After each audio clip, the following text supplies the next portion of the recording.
Oh, that is pretty fun. It's an opening lap of a career race in Assetto Corsa on this. I'll continue that in a minute after this. Did I start that recording? I did, didn't I? Aren't you recording?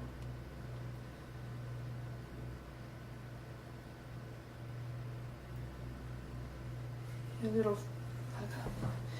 Okay.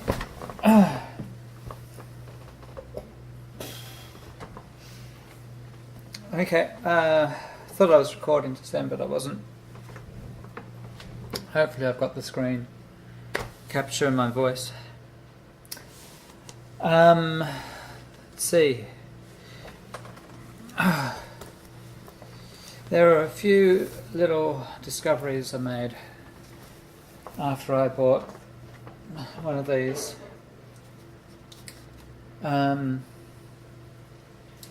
Okay, so the first little unusual thing was I'm probably going to have to, I might have to buy solar panels for the house.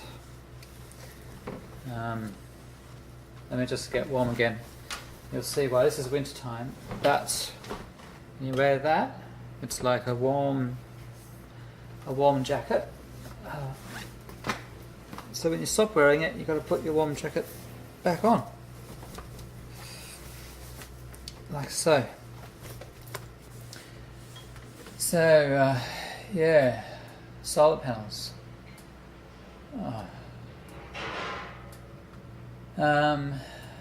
What do I need solar panels for? Well, you think you know somebody before you get married. Ask a bunch of questions. And I neglected to ask the all-important, would you have air conditioning in your house unless you had solar panels question? My answer to that is that yes, I would have air conditioning in my house unless, even if I didn't have solar panels. And my wife's answer is that no, I would not have air conditioning in my house unless we had solar panels. So I didn't know that. But that's okay, you know, there's lots of other good things about her. It's really windy here today. Now why do I need air? See, well, the problem, I bought this in the middle of summer. And so what were my first impressions? They were of, yeah, it's pretty good. You know, I'd actually tried a Gear VR before this, and I was expecting maybe higher fidelity of the images, but actually those mobile phone versions aren't that different.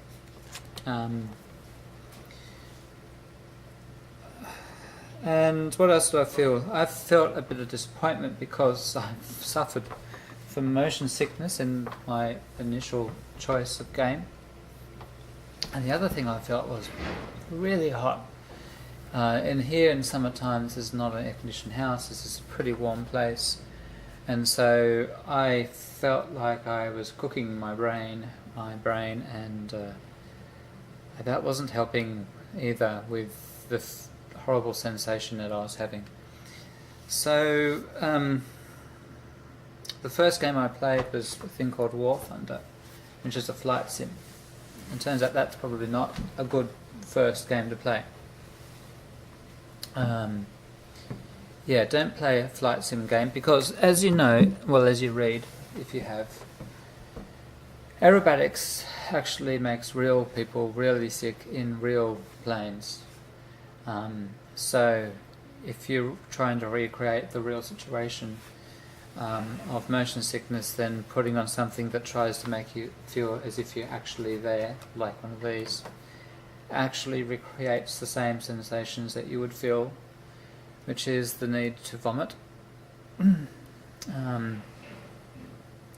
I should also say that that game is not, hasn't been sanctioned by Oculus, so I don't know if they improve things when it is sanctioned by them. But yeah, the feeling wasn't great, and also the resolution of the screen wasn't as like good enough to say dogfight and spot enemies at a distance. Now the next, I've had to put it away. Summertime was not suitable for this thing around here.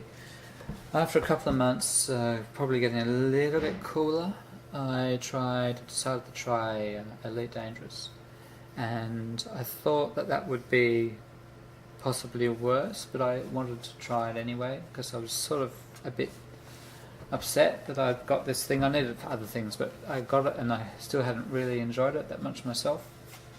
And Elite Dangerous was actually, it's a sanctioned game by Oculus, so they've sort of approved it. And for some reason, it's actually a lot better than a flight sim, or at least the flight sim I tried at that time.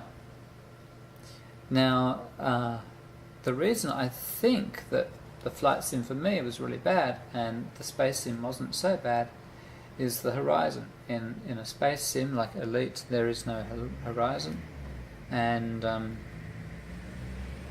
part of your brain seems to then let go of trying to orientate yourself, which I think is a problem with an horizon. You can look out the window and you see yourself doing something in the plane, and you know where the horizon is, so you know where gravity should be, and of course your actual body doesn't experience all of that, and you have this discord, and part of the reason why possibly you feel sick. In the space sim there is no horizon, so you have no sense of where ground should be, and it seems to let your brain wander a bit further, and you don't have to worry so much about feeling a bit sick.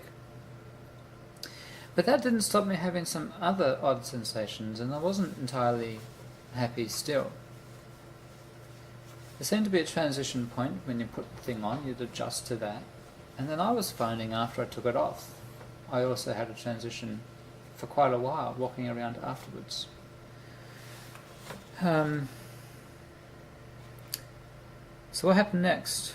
I put it away for even longer. I was still suffering with a very hot head, and I wasn't too sure what was what. It was making me feel a bit uncomfortable in my brain. So now winter, fast forward a couple of months, and I gradually collect the gadgets I need to go race, sim racing. So this is an older Fanatec wheel, several years old, but a lot of fun. Bought that second hand. This is actually second hand too. Winter time. Now I could actually wear it without feeling like I was cooking. If I just took even on the coldest days, just take my warm top off and put this on, and I could keep really quite warm when normally I would be freezing my butt off and wondering why we didn't have an air conditioner or maybe a little heater. Except those little heaters are way less economical than a proper inverter reverse cycle air conditioner. Just a little tip there. Now the race sim, and now I could take away all the other problems of being too hot and focus on just the sensations I was feeling. I still felt uncomfortable, so I went looking for answers on the internet, and I'm not the only one. So even with all those other problems taken away, other people also have problems with feeling sort of motion sick. It's sort of like a vague feeling of that. And there are a few tips. One of the tips is you can drink a little bit, get a little bit drunk. I didn't really try. I had a beer, but that wasn't enough to make a difference. So maybe it helped. I did have a cup of coffee one day, and I noticed that the coffee did make it worse. So maybe getting a little bit drunk does help. There are some other tips that they suggested online, which I will get to in a minute, but there's a couple of things I discovered myself after I went exploring.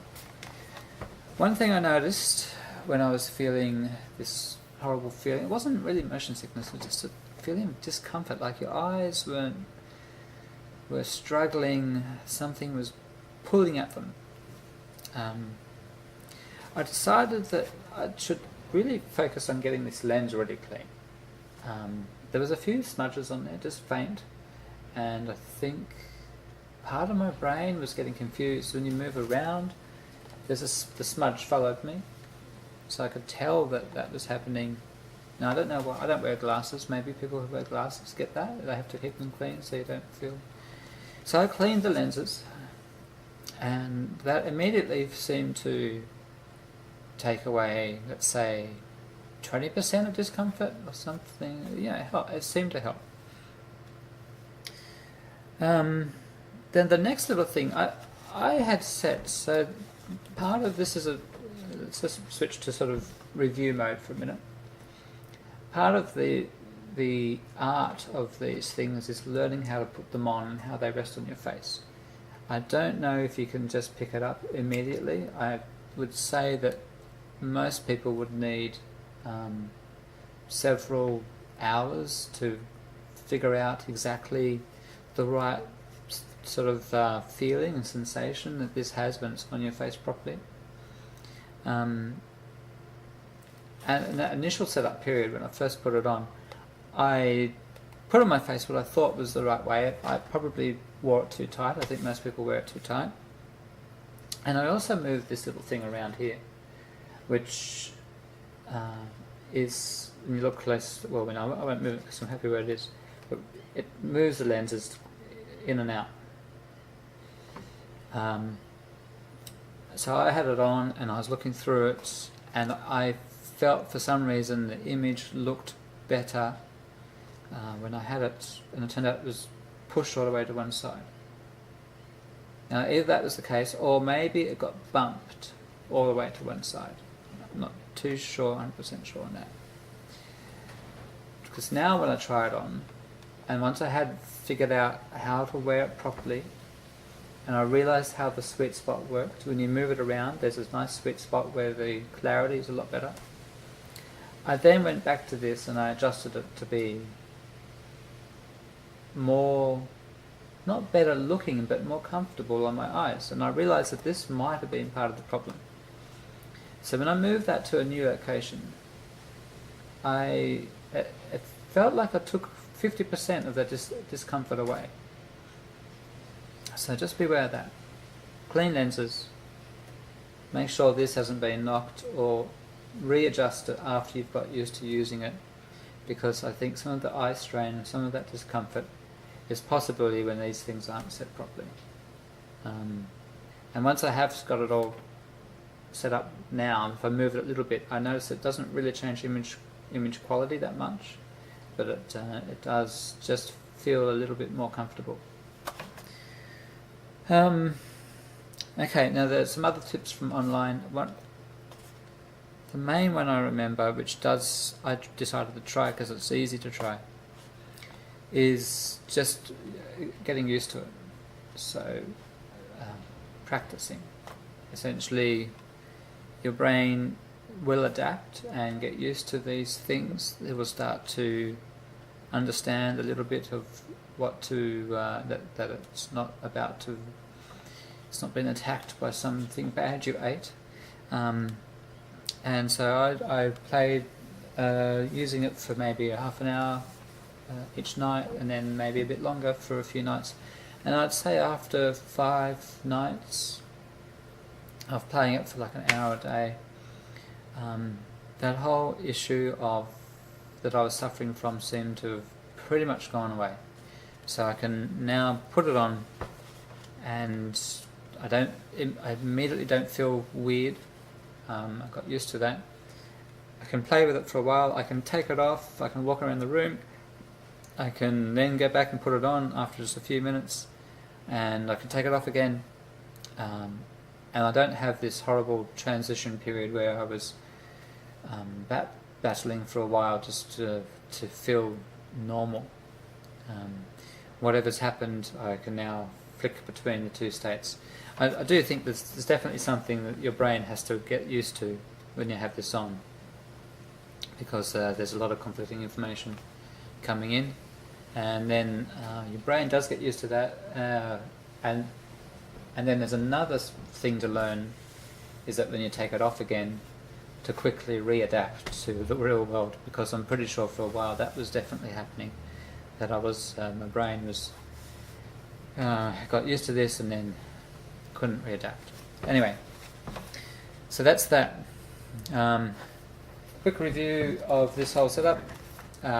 Even an old good quality wheel seems to do the trick. They're wonderful, way better than the old ones. I don't know what the cheap new ones are like, but this one, not too much, and a lot of fun. Assetto Corsa is a pretty cool game. It has lots of cars to pick from, lots of tracks to pick from. You don't have to go online to race if you're not interested in teeing up a race or waiting for somebody. I have to sometimes stop suddenly and walk away, and if I'm in an online race, like now the phone rings, and ignore that. And the way the thing works is pretty flawless. It just loads up. You don't have to muck around with it too much. The graphics are nice. Look at the reflections on the roof of that car. Look at that. Yeah, that's cool. The driving model seems pretty nice. One little annoying thing is that these mirrors are just stick-on stickers. They're not. A real mirror would show you different things, obviously, if you move your head around. So, yeah. Anyway, good fun game. Not too expensive. Nice device to get the second hand. They're a lot cheaper now too. And even without the controllers, a good racing sim like this is quite a lot of fun. The quality of the images was a letdown a little bit initially. After a while, once you get past all those other problems, and you let yourself immerse in the game, you sort of look past the quality of the image. It's probably no worse than a computer screen in 1995, and I had lots of fun playing computer games in 1995 and didn't care one little bit about the quality. So this is maybe sort of no worse than that. You just get on and enjoy it. Having said that, another generation or two, I'd say 2 generations, the quality is going to be just back to what they're used to. I mean, really the problem is in some ways that the quality of screens and phones is so fantastic that everything else struggles to keep up. So these have a little way to go to keep up with those. But next generation, one after that, it's going to be really good. Don't know what they're going to do about solving the inherent problem of having your eyes and your brain and your body disconnected, but they might figure something out of that. Otherwise, you just need to practice. Okay, long enough. Catch you later.